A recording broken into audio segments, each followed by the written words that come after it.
Ako si Alena, isang call center agent sa makulay na lungsod ng Pasig. Sanay ako sa puyatan, sa kape, at sa mga taong dumarating at umaalis sa buhay ko nang parang hangin lang. Ang aking mundo ay umiikot sa headset at computer screen, nakikipag-ugnayan sa mga boses na hindi ko nakikita. Ngunit may isang tinig, isang presensya, ang dumating na nagpabago sa lahat. Ang dating routine ko, na puro trabaho at pagtulog, ay unti-unting napuno ng kulay at kahulugan.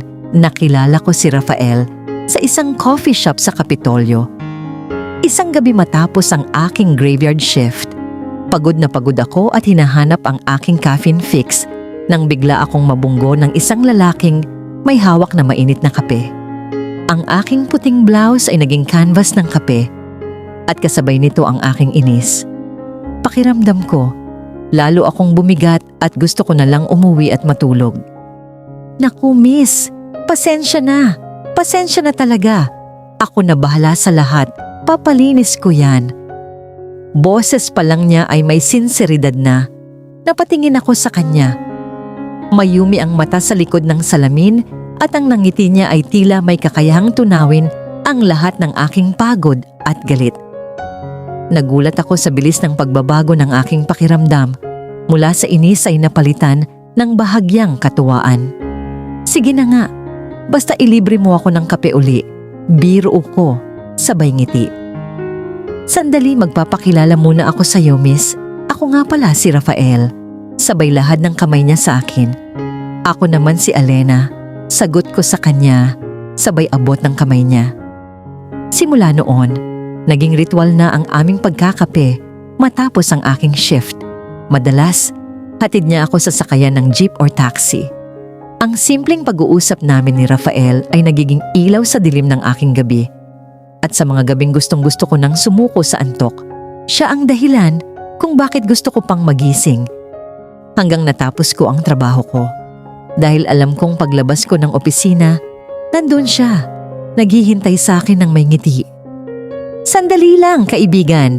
Bago tayo magpatuloy, gusto naming malaman kung saan ka nanonood ngayon. I-comment mo sa ibaba ang iyong lugar.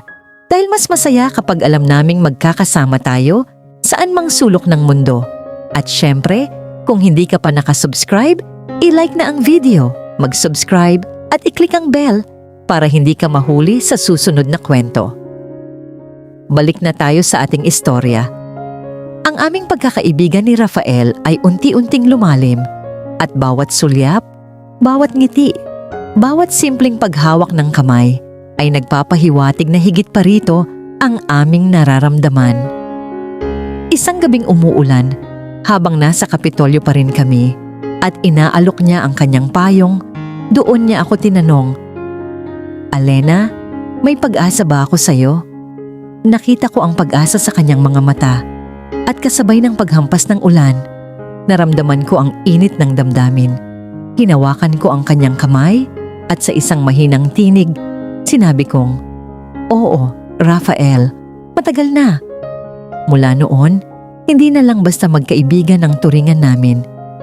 Naging opisyal ang aming relasyon at bawat araw ay napuno ng ligaya at pagmamahalan. Ang bawat mag-ingat ka pa uwi, i-text mo ako pagdating mo, ay napalitan ng mahal kita Alena. Miss na kita agad mahal ko. At ang mga simpleng gesture ay naging mas matamis at makahulugan. Kapag magkasama kami ni Rafael, tila humihinto ang oras, ang mundo ay nagiging isang tahimik at masayang kanlungan para sa aming dalawa. Sa mga panahong yon, pakiramdam ko ay lumulutang ako, malayo sa ingay at stress ng aking trabaho. Siya ang aking pahinga, ang aking kanlungan, ang aking tahanan. Sa piling niya, kumpleto ako. Ngunit dumating ang araw na kailangan naming harapin ang katotohanan. Alena, may project ako sa Batangas. Matagal daw ako doon. Sabi niya isang gabi habang nakaupo kami sa luneta. Pinapanood ang mga ilaw ng syudad. Batangas? Gaano katagal? Tanong ko. May kurot sa dibdib. Hindi ko pa sure, love. Pero babalik ako. Pangako. Pinilit kong ngumiti. Basta huwag mo akong kalimutan. Hinawakan niya ang aking kamay, ang init ng palad niya ay nagbigay ng konting kapanatagan. Hindi ko kailanman magagawa yan. 2 buwan siyang nawala. Bawat araw, hinihintay ko ang kanyang tawag sa umaga. Isang simpleng good morning love, I love you.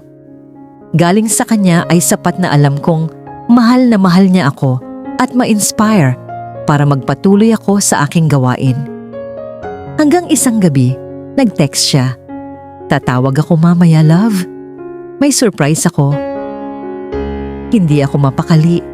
Inayos ko ang aking buhok, nagsuot ng paborito kong damit kahit nasa bahay lang ako. 10:00 ng gabi nang tumunog ang aking telepono. Hello? Hi, love. Masigla niyang bati. Na-miss kita, grabe. Ano yung surprise mo? Babalik na ako bukas at may gusto akong sabihin sa'yo. Talaga? Ano yon? Tatawagan ulit kita mamaya. May inaasikaso pa ako sa site. I love you. Love you too, Rafael. Ingat ka.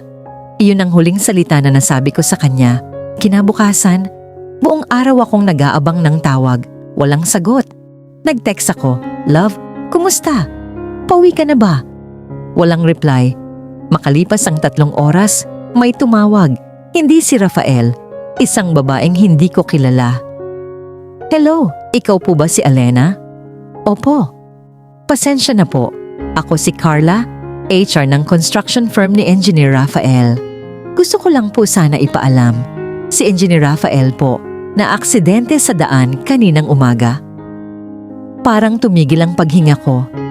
Anong ibig mong sabihin? Sagot ko sa kabilang linya na sobrang kaba at takot. Natahimik sa kabilang linya nang biglang gumuho ang mundo ko sa sinabi niya na ospital po si Engineer Rafael pero hindi na po siya umabot.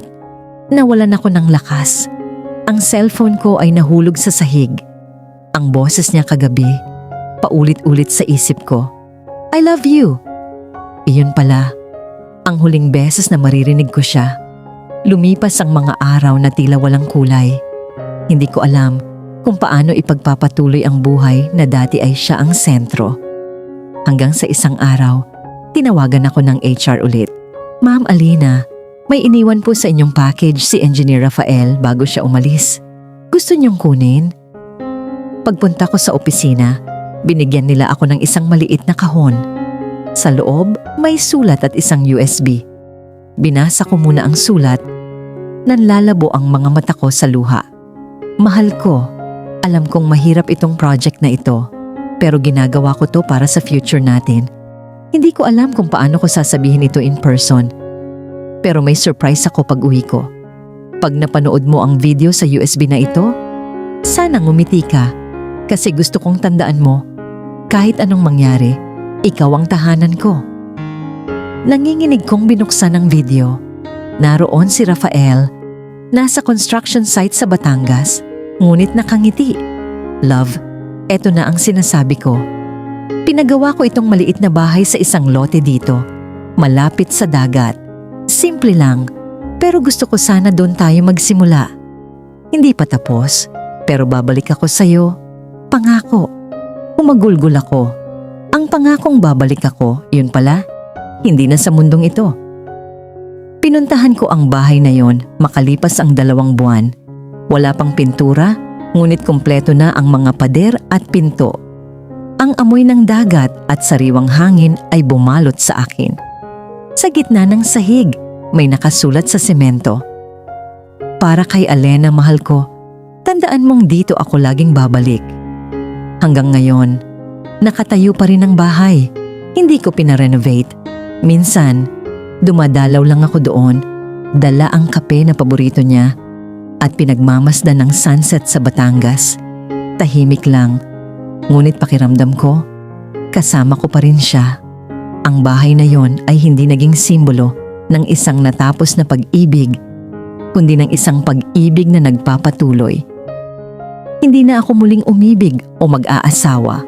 Ang puso ko ay naging tahanan ni Rafael at doon siya mananatili magpakailanman. Bawat tibok ng aking puso ay paalala ng kanyang pangako. at ng walang hanggang pag-ibig na bumihag sa akin. At minsan, sa kalmadong simoy ng hangin mula sa dagat, parang naririnig ko pa rin ang boses niya.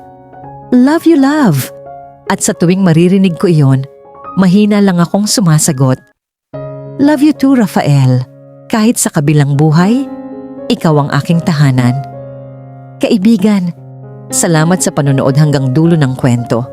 Kung nakapagbigay ito ng inspirasyon sa iyo, i-like ang video, mag-subscribe at i-share ito para mas marami pang tao ang maabot ng mensahe ng pag-asa.